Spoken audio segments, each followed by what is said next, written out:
ప్రకారంగా అయితే ఎవరికి కీడు చేసే దేవుడు కాదు. ఆయన యేసుక్రీస్తు బైబిల్లో ఉంది అందరికీ ఉపకారి. అపొస్తలుల కార్యాల్లో ఉన్నది పక్షపాతము లేని దేవుడు. ఎవరికి అందరికీ ఒకే విధంగా చూస్తాడు తప్ప కీడు అనేటువంటిది ఎవరికి కూడా దేవుడు కొన్ని మనం చేసుకున్నందువల్ల వస్తాయి ప్రాబ్లం. చావు కానీ మంచి కానీ బ్రతకడం కానీ చావడం కానీ ఏదైనా సరే అది మన వల్లే. బండి మీద వెళ్తామమ్మా 100 కదా 400 ఏంటమ్మా సీసీ 400 సీసీ ఉంది కదా, నా చేతిలో బండి ఉంది కదా, యాక్సిడెంట్ ఉంది కదా అనుకొని ఫుల్గా పికప్ ఉందని చెప్పేసి వెళ్తే దేన్నో చూస్తే దేవుడిని అంటే ఎలా ఉంటుంది చెప్పండి. కారు మంచి కారు పరిగెడుతుంది రోడ్డు మీద అని చెప్పి స్పీడ్కి వెళ్ళి లారీ చూస్తే ఎవరంటారు తర్వాత మళ్ళా తప్పేవది కంట్రోల్ చేసుకోలేదు. మనం చేసుకోకుండా ఉండి మళ్ళీ దేవుడి మీద పీడి చేస్తామా, దేవుడి మీద నెట్టేస్తామా నేరాన్ని తప్పుని. ప్రియమైన దేవుడి ద్వారా చాలా మందికి ఇది ఒక అలవాటు అయిపోయింది దేవుడిని. అందుకే దేవుడిని కూడా అనడానికి కూడా మనం అర్హులము కాదు, ఏ యోగ్యత కూడా లేనటువంటి వారు. సరే ప్రభునందు ప్రియ దేవుడి ద్వారా ఈ నిప్పులు అనేటువంటిది ఇది దేనికంటే తీర్పుకు సంకేతముగా మరి వాడబడుతుంది. బైబిల్లో తీర్పుకు సంకేతముగా వాడబడుతుంది. మరి మనం చదివినట్లయితే మనం చూస్తున్నప్పుడు 12వ అధ్యాయము మనం 20లో మనం చదువుకున్నాము. సరే దేవుళ్ళారా, నిప్పులు దేవుడు ఎక్కడ వాడాడు బైబిల్లో అని మీరు మనం చదివి చూస్తే ఆదికాండము చదవండి 19వ అధ్యాయం 24-25 వచనాల్లో ఆదికాండంలో దేవుడు నిప్పులను తీర్పుకు వాడాడు. దేవుడు పాత నిబంధనలో దేవుని మాట వినకపోతే దేవుని ప్రజలు లేకపోతే దేవుని బిడ్డలు దేవుని మాటలు వినకపోతే ఆయన తీర్పు తీర్చేవాడు, వెంటనే తీర్పు తీర్చేవాడు. ఏ విధమైన తీర్పమ్మా? సొదొమ మీదను గొమొర్రా మీదను ఏమొచ్చిందంట? దేవుని దగ్గర నుండి గంధకములను, గంధకము అగ్ని కురిపించి మైదానం అంతటిని, ఆ పట్టణం అంతటిని, ఆ పట్టణాల్లో ఉంటున్న వారందరినీ నేల మొలకలు కూడా కాల్చేస్తాడు దేవుడు నిప్పు పంపించి. ఎక్కడ నుండండి? దేవుడి దగ్గర. మీరు అనుకుంటారు దేవుడు ప్రేమమయుడండి, ఏం చేసినా పర్వాలేదు, ఎలా బ్రతికినా పర్వాలేదు అని అనుకుంటారు. కానీ జాగ్రత్తగా ఉండండి. రక్షణ పొందుకోకముందు వేరు, రక్షణ పొందుకున్న తర్వాత జీవితం వేరు. రక్షణ పొందుకున్న తర్వాత దేవుని కోసం బ్రతకకపోతే ఆయన నిప్పులే కాదు, కోపము, ఆయన కోపమే కాదు, ఆయన ఎంత ప్రేమ కలిగిన దేవుడో, కృప కలిగిన దేవుడో, ప్రేమించే దేవుడో అంతకంటే కోపగిస్తాడు కూడా. తప్పు చేస్తే దేవుడు సహించడు, ఊరుకోడు. అర్థమవుతుందమ్మా? ఆయన పిల్లలు తప్పు చేస్తే మనం ఎలాగ మన పిల్లలు తప్పు చేస్తే బెత్తం పట్టుకొని దండేస్తామో, దెబ్బలాడతామో నోటి మాటల చేత, అలాగ దేవుడు ఏం చేస్తాడంటే కొన్ని శోధనలు పంపించేస్తుంటాడు మన మీదకి తప్పు చేస్తే. అదే దేవుడి వరకు మనం యథార్థంగా ఉన్నప్పుడు, నీతిమంతులుగా ఉండి బ్రతుకుతున్నప్పుడు దేవుడు మనల్ని ఆశీర్వాదకరంగా ఉంచాలి. ఆయన ఆశీర్వాదమును ఆకాశం నుండి తనను పంపించగల ఆయన దగ్గర ఉంది. ఆయన దగ్గర నుంచి ఆయన ఏం పంపిస్తాడంట? నిప్పులు కూడా పంపిస్తాడు. సొదొమ గొమొర్రా పట్టణం చూశాడు దేవుడు. ఆయన దృష్టికి ఎంతో బహుభారమైపోయి ఉంది. చిన్నవారి మొదలుకొని పెద్దవారి వరకు కూడా బహుపాపంలో పడిపోయి ఉన్నారు. ఒకనొక సమయంలో దేవుడు అబ్రహాము దగ్గరికి తన దూతలు పంపించినప్పుడు అబ్రహాము దగ్గరికి దూతలు వచ్చి, ఇదిగో మేము సొదొమ గొమొర్రా వెళ్ళబోతున్నామంటే, అయ్యారా మీరు అలాగా ఎందుకు అని అడిగితే, ఆ పట్టణాన్ని మేము నాశనం చేయబోతున్నాం, ఎందుకంటే అది దేవుని ఉగ్రత పొందుకుంది, దేవుని ఉగ్రత గురైపోయింది ఆ పట్టణం.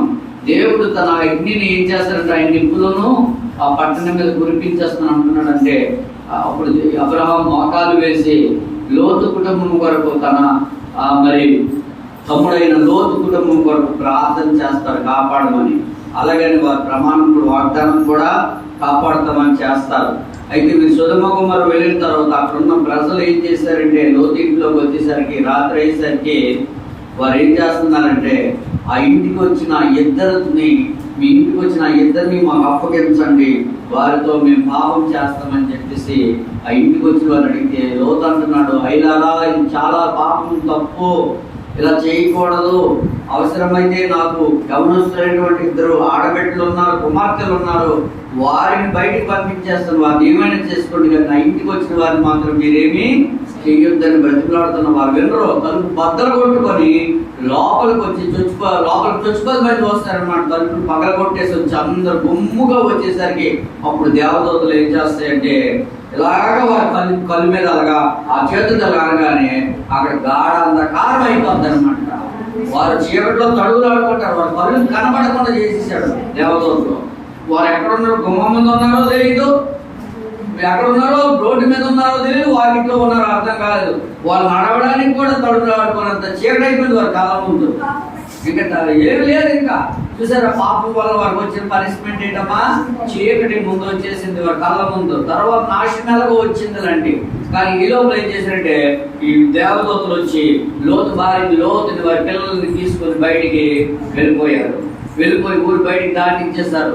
దేవుడు తన పని చేయాల్సిన పని ఏం చేశాడు, ఆకాశం నుండి నిప్పులు వర్షాన్ని కురిపించేస్తాడంటే. గంధకం మీకు తెలుసమ్మా, గంధకము దేనికి వాడతారమ్మా, ముట్టుకుందా. అందుకే అప్పుడప్పుడు బాంబులు తయారు చేస్తారు చూడండి, టపాకాయలు తయారు చేస్తారు చూడండి, పెద్ద పెద్ద గొడవలు కాలిపోతుంటాయి, గొడవలు కాలిపోతుంటాయి. కారణం ఏంటంటే అందులో గంధకం కలుపుతారు, అది వెలగడానికి, అది ఆరిపోకుండా ఉండడానికి. అలాంటి గంధకమును దేవుడు ఏం చేశాడమ్మా, మరి అందరూ కాలాలంటే ఏం చేయాలా, ఆ ఇళ్ళని కాలాలి, ఆ వస్తువులని కాలిపోవాలి, మనుషులందరూ కాలాలంటే ముందు గంధకం కురిపించాడు దేవుడు. ఆ తర్వాత నిప్పులు కూడా వారి మీదకి కురిపించాడు, అగ్నిని కురిపించాడు. చూసారా దేవుడి తీర్పు ఎంత భయంకరంగా ఉందో. నిప్పు దేనికమ్మా సూచన సంకేతము, తీర్పుకు. ప్రభునందు ప్రియ దేవుడు వెళ్ళారా, ఇక్కడ అందుకే రాయబడుతుంది దేవుడి వాక్యంలో, మనం చదువుకున్న రోమీయులకు రాసిన పత్రికలో ఉంది, నీ శత్రువు ఆకలి కొని ఉన్నప్పుడు అతనికి భోజనం పెట్టు, దప్పికొని ఉన్నప్పుడు దాహం ఇమ్ము. అలాగూ చేయడం వలన అతని తల మీద నిప్పులు గొప్పగా. ఎప్పుడైనా నిప్పులు గొప్ప వేసుకున్నారమ్మా తల మీద? గొప్పటి ఎప్పుడైనా పట్టుకెళ్ళారా, నెత్తి మీద పట్టుకెళ్తే ఎలా ఉంటుందమ్మా, కాలిపోతుంది. నీ శత్రువు ఎవరైతే ఉన్నారో, బాగా ఎవరు పలానా శత్రువు అండి మాకు అని అనుకున్నాను, మా శత్రువు అంటే ఎవరైనా వచ్చి, నీ శత్రువు వచ్చి నీకు వచ్చి ఒక ఉల్లిపాయ ఇవ్వమ్మా అని అన్నాను. ఉల్లిపాయలు తెలియదు, బా పచ్చిమిర్చి ఇవ్వమ్మా, లేదు పచ్చిమిర్చి లేదు, ఎండిపోయిందేమో పండిపోయిందేమో అన్నాడు.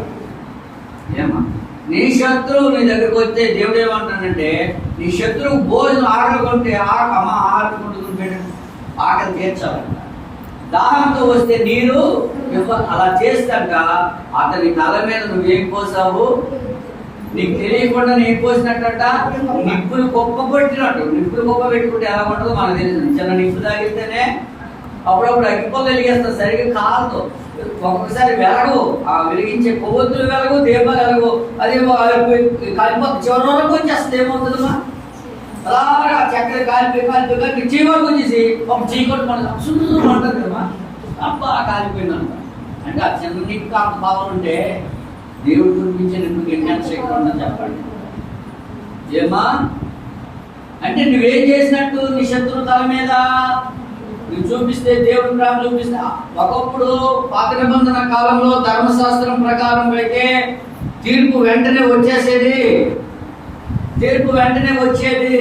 అగ్ని కురిపించేవాడు, వడగండ్లు కురిపించేవాడు దేవుడు.